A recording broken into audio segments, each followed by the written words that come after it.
Willkommen, bienvenue, welcome to the Hammerbarn Project. My name's Brendan. This is Frank. And this is Marty. What are we? You're never sure about that, are you? Did you guys watch Cabaret in school? I don't know. I was thinking about it during the day, so I thought, I'll start the podcast like that. But what podcast did I start like that, you may ask, dear listener? It's the Hammerbarn Project podcast, wherein we talk about the Australian children's television program Bluey, which we love to do so. How are you guys doing? Very well, thanks, mate. What's going on in Sydney town, Marty? Nothing much. Well, I was saying before we started recording, like, now Naomi's dropped the nap. So it just makes it a very long day when you don't have like an hour and a half sort of break in the middle. Can you start having a nap then? If Naomi's not going to have one, someone's got to pick up the nap slack. Yeah, it's that whole thing of, you sleep when the child sleeps. It's like, I'll have a nap between the hours of, 1 to 3 p.m. Exactly. And as our listeners know by now, I am, of course, not a father. Ding. So you'll have to point out to me if that is outrageously irresponsible. But surely, if your kid's there, you could have a nap. You can go to sleep, let them run wild. If you need I think that's fine. If you need a snack, just come get me.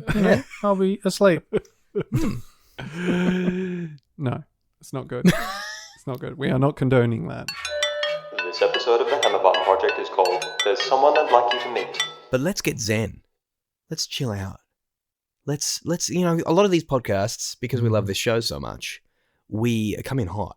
Mm-hmm. We come in Too all hot. guns a-blazing. Too hot. Let's take it down a notch. Okay. Let's just take it cool, calm, and collected, like a certain dog I know. Take it away, Frank. This episode of Bluey is called Calypso. You're gosh darn right. Oh. Calypso can handle anything.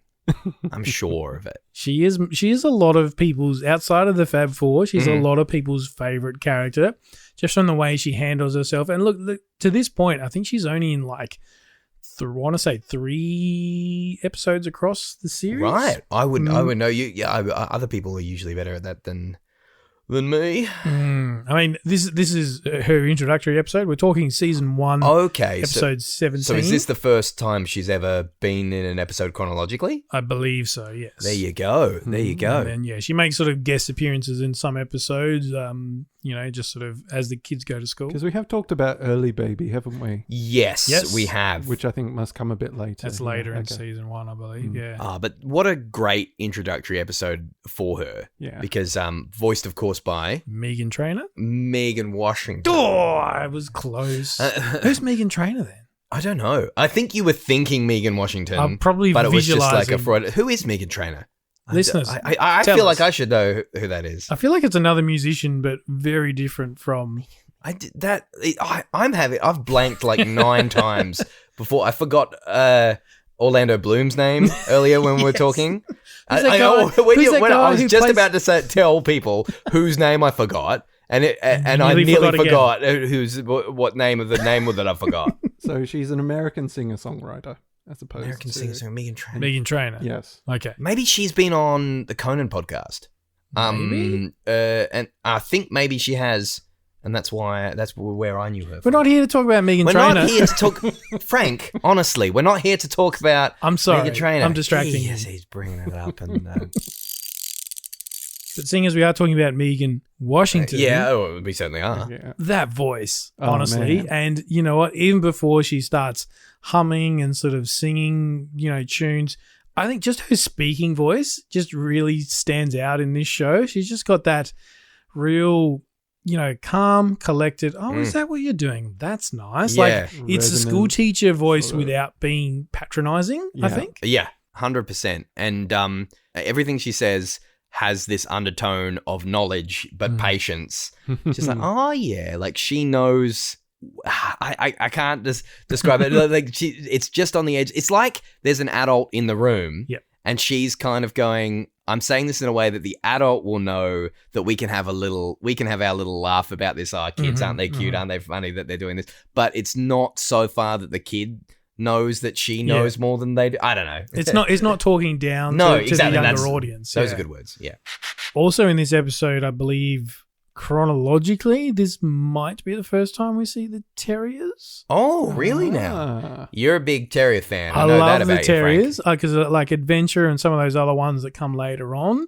I'm pretty sure this is the one that establishes them as the little terriers that love invading armies and all these sorts of things. And that's a great, actually, speaking of Calypso and her ability to just listen, be patient, and kind of give no more, no less than what's exactly needed when she's talking to these kids. When she walks past and they're like, "Oh, we're Romans," and the terriers have built another fort. We're Romans. You are, here to protect the castle or to protect the kingdom, though, aren't you? And they're like, "Yes, Calypso." She says, "That's good." Like, she's been through it all. She doesn't put a foot wrong. She doesn't say, "Now you can only be defending it's Romans." Not it's not aggressive. It's just making sure that they're not invading Romans. Speaking of being infinitely patient, we've missed something here at the Hammerbarn Project. Marty. I believe there's something. We totally have. I knew you didn't realize, so I had to try and pick you up. Marty was speaking of being patient, you had Calypso like It's okay. Zenness. So what we're gonna do now is we're gonna Frank, would you like to thank you. Do what you do. Give him lead him up. Yeah. Why didn't you do that before? Oh my God. I'm just blaming you for everything I've decided. Marty, would you care to take us through the bare bones of this episode? Excellent idea. Thank you. My idea. This episode is pretty clearly a homage to the 1990 film Kindergarten Cop with Arnold Schwarzenegger. Oh my God. Yes. Which is on Stan, I think, or Netflix. And I've been meaning to watch it with Erin. And we just haven't had a time to watch it because I don't think she's seen it. Stop. Let him continue. What are we doing? Oh, yeah, Marty. Marty, you should do your bare bones. Well, that'd be a great idea. That's basically it. When I've got an Arnold Schwarzenegger one, I can't go any further. Yeah. But I did, I always have to look. I don't have a direct, recall of which year these were built. Total recall, you would say? Yeah, total recall of which year these ones came from. So I was looking it up. Did you guys know that there's apparently a Kindergarten Cop 2?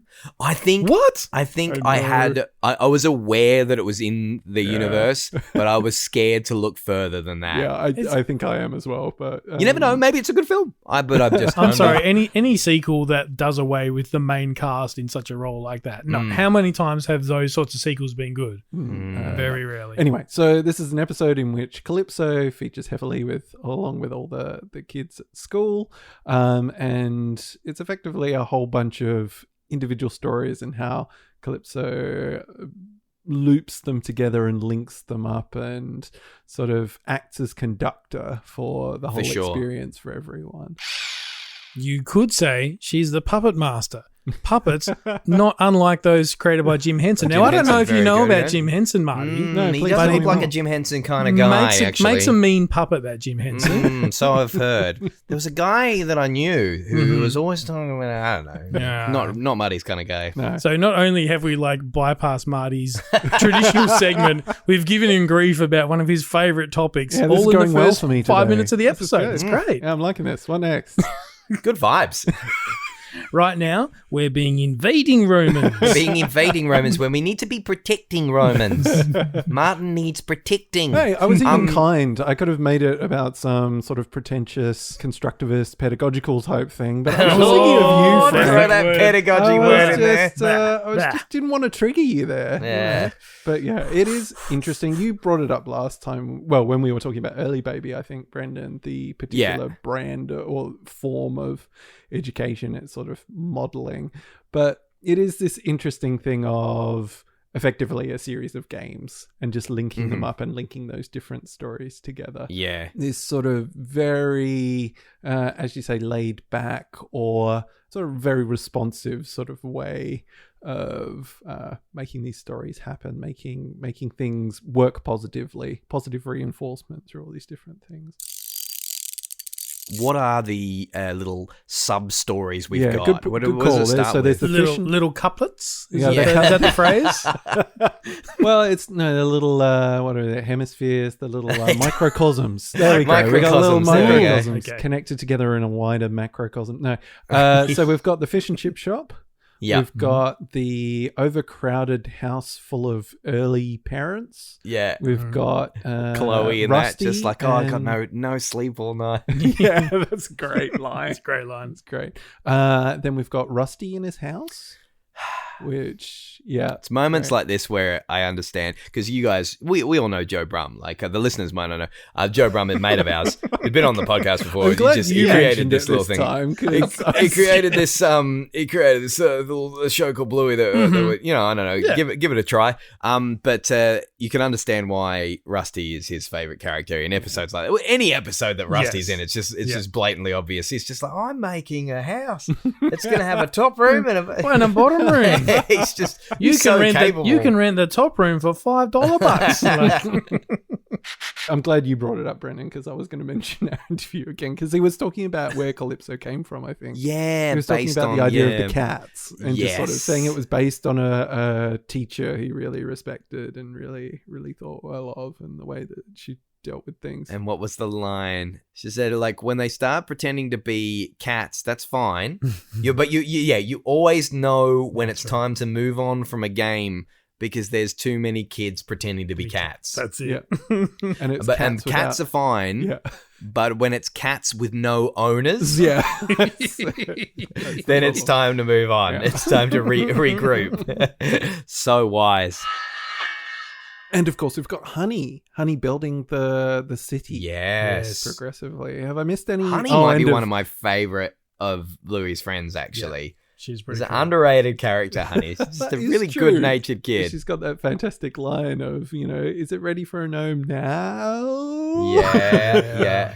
And about the third iteration. And how good, not only is Calypso just hovering over everything and keeping everything in check and making sure everything's going all right, no one's in danger, no one's out of control, but she could just go, oh, that's good, Honey. Yeah, no worries. But she's also kind of encouraging Honey's creativity. Like, she knows the kid's limits and just go, well, she knows Honey well enough to know that if you said, what if the gnome needs this? What if? Yeah.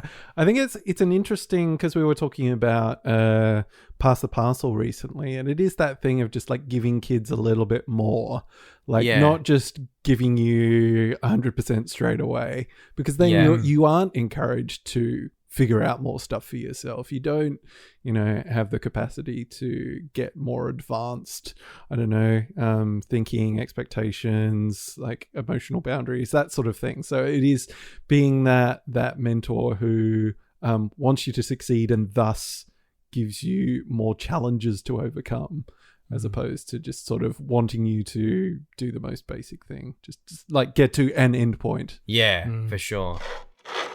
And look, speaking of Honey's amazing, I'm calling it a diorama. Yeah. Okay. It really reminded me of my childhood when we'd get out the big tub of Lego and you just make this city, and it starts out as you might build a car first. You're like, well, you need a garage to put the car in, and then you need a mechanic to look after the car, and then you need to build the police station over there and the hospital over there, and before you know it, it's sprawled into this huge. It's a city, and she's done that same thing. And you need a sea monster to be going around the That's island. right, to smash it down so you can do it all again. Yeah. And it's a beautiful cut when they're going through the diorama of just all the the focus pulls and things like that, which gives it this real sense of scale. Magic. Yeah. I want to go to that place. Yeah. All right. And I feel like it recreates all the games. 100%. Yeah. 100%. I was going to say, standing around with the babies. It's very clever. Yeah. And there's somebody the people with the babies, and you got the fishing. Yeah. Fishermen. And it's actually almost a premonition. Yes. Because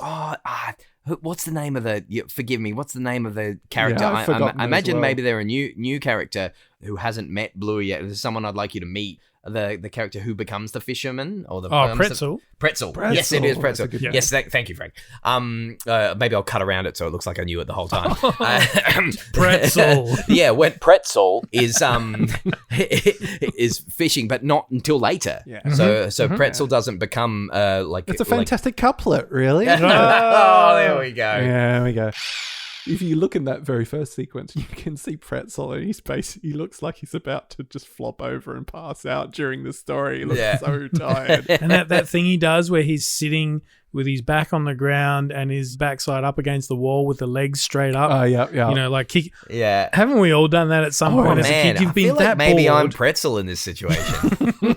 Everyone else is so organized and motivated to play in really sort of structured ways. Who's got the energy for that? I'm with you, Pretzel. Don't even want to go buy pretzels. fish and well, just chips.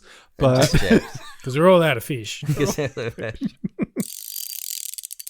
Going back to that diorama again and the real close-ups and everything, it looks like a little shout-out to Abbey Road in there. it does. Yes. You've got the they're walking yeah, you've got the the zebra road. crossing and Yeah. the four little characters moving along.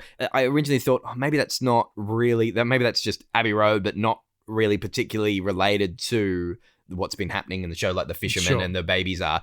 But the leader of the little characters moving across the road has a little neck scarf on, like Calypso. So I feel like maybe that's a shout out to Calypso, sort of leading the way and making them cross the road safely. And it's like a metaphor for life, you know. She's safely holding their hands through troubled times.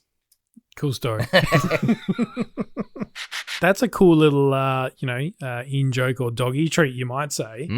Which leads me to one that I saw, and despite how many times I've seen this episode, I only noticed this on our most recent watch about 5 minutes before recording this. Peek behind the curtain. We see a long dog, which is actually in the scene where Calypso goes to Rusty's house, and she's saying, "Oh, that's really nice." And I actually saw it. you for spotted once. Hey! it. Nice. The other one I saw, which I don't think is a thing, but it just kind of jumped out at me. Well, it appears to be like a long fox, shall we say. So it's a creature done in the same style as your long dog, but it's a fox, which is actually sort of sitting on the background near the terrier's fort, which is not something I've noticed Maybe before. that's But the one I saw. Maybe I still haven't seen one. you still haven't actually spotted it. Well, maybe you could. Frank's really good at spotting the long dog. Maybe you could be our long fox spotter. Oh, okay. It's probably the only instance of one. I have 100% Do you reckon the long success dog rate. chases? You're now retire undefeated. You can make that your regular segment that we skip over. Yeah. That's That's cool. what I did with Quirtle. You know, everyone's playing Wordle at the moment. Yeah. Or has been. Maybe, I don't know. Maybe it's out of fashion now, but everyone was playing Wordle. By the time My anybody sister- hears this, yes, it will be out of fashion. my sister was playing Quirtle, and she suggested it to me, where you play 4 at a time, but you can only have one word for each one. And I won the first time, and I was really proud of myself, and I never played it again. That's it. So I just look back at those stats, 100%, baby. Retire on top. I'm going to take us back, though, for a second, because you were talking, Brendan, about, like, in the diorama, the person leading the rest of them, and, like, that's a nod to Calypso. There's that line that Honey has when she puts the gnome on top. Yeah. And she says, what is it? She looks over all the people. Yeah. The gnome watches over all the Yeah. people of the kingdom. Or Yeah, something like that's that. it. Yeah. Brilliant. So I'm like, oh, yeah, well, that's a direct relationship. Good call. Calypso is the gnome.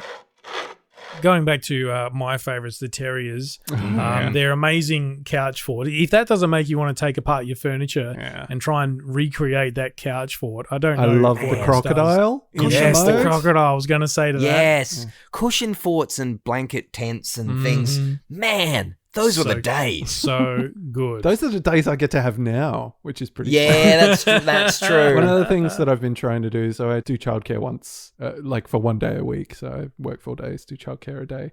And what I'm trying to do every week is come up with a different imagination game that we can play. So Hey, cool. like, Nice. so it is, it's feels very bluey like, I guess, but it's, like we're in a submarine or we're in a rocket ship or we're, so going through those sorts of things. And there's always one bit that you'll particularly like. So today we got stuck on trying to do the screws up on the propeller of the submarine because the octopus untied them, and we just go around to do that over and over again. So yeah, it does have that very blanket fort sort of feel to it when you're sitting under the kitchen table. What happened? Did you get the screws tightened up in Yeah. time? Yeah, we got it fixed. The octopus didn't. Oh, thank God. You needed that narrative closure. I'm sorry. Yeah, Yeah. I'm sorry. Whew. I was worried. I thought that octopus was really going to get you. No, Yeah, that's all because right. those octopus, you got to watch out when they start going. It's really, really quite tricky. That's Marty's dream way of going out, though. If I got to go, He's it's got to be by Gotta the go octopus. bandit pretending to be an octopus, untightening the screws of your submarine. just the water level slowly rising. And I'm just like, I have no regrets. Or it's got like, I have. You're like, man, what a lucky guy. But yes, Terry fought with the crocodile and the sort of the moat going across. And just it does turn into a running joke though. The do you need protecting? Yeah. Okay. That was I feel like, just thinking about it now, I feel like, when I was a kid, I loved the cops and robbers and I loved the adventure games and stuff. But I mean, nothing that's actually happening ever lives up to the action in your head. So you get these bows and arrows and these fake guns and you want to go on but like you're just a kid at your house on a weekend. Like, it's not really, the stakes are pretty low. So they got to protect the kingdom. They got their fort and everything. I kind of remember feeling like that. You got all the stuff, and then no one really needs protecting. Or there's not actually no one needs saving. And they're like, oh, we've got all the elements of some cool action thing. We've got a fort, we've got our shields, we've got everything. Yeah. And so they're there, and they're just on the cusp of becoming invading Romans. Yep. And they're like, maybe we should be invading Romans. and you can see that not all of them are really like, oh, yeah, maybe. Like, they want to, but also remember what Calypso said. And then they really are needed. Yeah. That's such it's a beautifully anticlimactic moment as well. They jump up into this pyramid, like, completely. What does it make me think of? Just that. The classic Roman turtle maneuver, or oh no, just like building up for this massive impact, and then it's just a little dunk. Yeah, I can think of like all these. There's this movie moment. Screw it. I can't think of it. I think we're gonna remember it later, and then we can. Yeah, we're gonna remember it later. It's just like build up, and then the impact is just boop, boop, boom, and then there's nothing. And then everyone's like, yay! So it's like build up, like, oh my gosh. And then anticlimax. And then everyone, because of the humor of that, everyone reacts as though there was this massive climax. It's great. I think it's like Futurama or the Lego movie or something like that. Lego yeah. Oh man, that's going to drive me crazy. Yeah. Yep. We'll think of it though. We'll get there. And the sound that it makes, like, boop. It's brilliant. I think this is probably the only place where you could ever hear somebody say the phrase, maybe you should get a job, and it not be offensive. Get a haircut and get a real job. Because he's just so genuine. Because this is what Rusty's saying to Indy. Yeah. I haven't got the $1. Oh, maybe you could get a job. Maybe you could do that. She's so enterprising though, because she's like, like Bluey needs somebody to work at a fish and chip shop. I could be a waitress. And I love that they have a uniform, which is the hats. Did you notice they both got the same hats on? So good. Yes. and then when Indy returns with her $1, she's left her baby with Rusty, which we know sort of extrapolates out in future episodes. But he's doing the classic, the baby's on his shoulders as a horsey ride. Click, click, click. And I was like, what dad hasn't done that at some point? Dad. Yeah. He's just like, can I show you how to make a fence? Yeah. Such a good dad. A lot of players on the board for this episode. Mm-hmm. Best in show. Oh, it's tough. It's a tough one. Yeah, that's a toughie. Is it really boring to say Calypso? Yes. Well, I mean, yes, it is, Brent. Choose again. No. She orchestrates the whole thing, and despite having to keep many different pots on the stove burning at various temperatures, she's like, yep, you go over here, but nothing phases her. Even the one kid who's not engaging in Pretzel, who's just, and then just right at the end, it's almost like the big climax you talk about, Brendan, with the terriers and stuff, and then hooray, the village is saved. And then Pretzel's little fisherman thing is like the epilogue that would sort of lead you on to a second movie type thing. Because there's someone I'd like you to meet. Roll credits. It ties it all There's together. a really great line in that sequence as well that I like. It's kind of like the she watches over all the people line. It's like, oh, well, they'll if you try long enough, they'll bite eventually, which is a comment on them fishing, but also Pretzel getting into playing something. Yes. Yeah. Which is beautiful little. Yeah. And she's not rushing Pretzel. No, it's just like. She's just planting the seed. Yep. Get there on dropping the line in. Maybe my best in show is Pretzel, just because I feel resonate. Absolutely. And my brother Ryan will attest to that. Like, he was always the instigator. He was creating these games, like making treasure maps, did all this, and I looking back now, I'm like, did I not take the opportunities to have the childhood I could have had. Was I too A bit passive. Was I too passive? Was I too just in my own world? But you are what you are, and my worldview was built by being a pretzel when I was a kid. So, and now you just really like pretzels. and now I just really like pretzels. But those pretzels are making me thirsty. Look, for me, best in show, I'm probably going to go with the Terriers. Of course, This being our introductory thing to them, and hut, and just the when they build their little their shield wall. Yeah. I just had shades of. Did you ever read the comic Asterix and Obelix? Oh, yeah. Did I read Asterix and Obelix? Like how They're still some of my favorite. I got some at home. so good. Like Yes. yeah, and they go, as you said, they're on the cusp of being bored and changing their game, probably to the detriment of the village. Yeah. And then they're the heroes at the end, and they salute in their little cardboard hats. Man. Terriers for mine. Yeah. What about you, Marty? It's a toughie. I really like Honey's. Is it ready now? That's a really good one. Yep. There is some really touching stuff with Rusty. Yeah. But I might just have to go with like popsicle sticks because I that love chips. resonated the most. Like they're the chips. You just remember love them. chips so much. It's probably Rusty. But the chips are pretty good. Like Rusty and the I love chips. the way Bluey wraps up the chips. It Yeah, starts really it's slow really and then good. it just ends up really fast. Yeah, It's yeah. like the And I love how action, you're she's like, doing wow. it subconsciously as she's talking to and people. Yep. which is how you see these people Doing at it when they takeaway work at shops. shops. And Yeah. they're so second nature. taking They're like, another order. yeah, at how the many you time. want, love? Yeah, $5. Yeah, no worries. This is number 32. It's like they've got 9 arms. Just It's like they're an octopus. well, class dismissed. Hooray! Early minutes for everyone. Early minutes for everyone. Thanks, Frank and Martin, for doing this thing that we do where we talk about the show. I love this episode. I love Calypso, and I would trust Calypso with anything. Yeah, Yep, totally. 100%. She is the glue that makes the classroom work. She is the puppet master, the Pied Piper, all rolled into one. And she's a pretty good singer to boot. She is. Pretty good. That's kind of got me excited to build a fort now. Oh, yeah. Because Nora has had her tent recently, Mm-hmm. and she got to leave it up for a lot longer than I was ever allowed to lead up tents. Oh, damn. Kids these days, I know. spoiled. But, if we do build a fort, we should all build a fort together. Let's do it. With a room downstairs and a room The upstairs. room downstairs, room upstairs. Yeah. You can rent the room up top for $10 a week. $10. Is it 10? It's gone up. I think it's 10. I thought it was. I think it's 10. Yeah. You were generous earlier. Not to be. I think- I'm pretty man's sure best it's friend. five. French planning.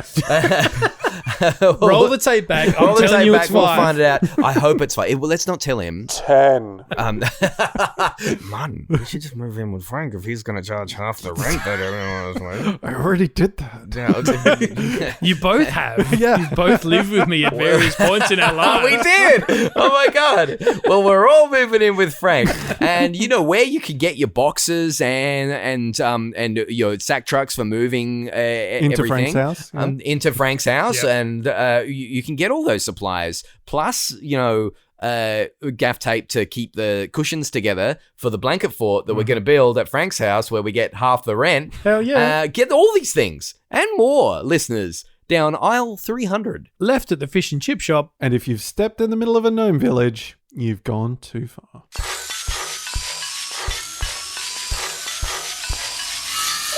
Created and produced by Frank, Brendan and Marty. You can follow the Hammerbarn Project on facebook.com/HammerbarnProj, at HammerbarnProj on Twitter, or Hammerbarn_project on Instagram. Theme featuring Nibblings, Kaylee, Jade, Ashley and Ree, and PA announcements by brother-in-law, me, Josh. Thanks for listening, and remember to get down to Hammerbarn for cheap shovels.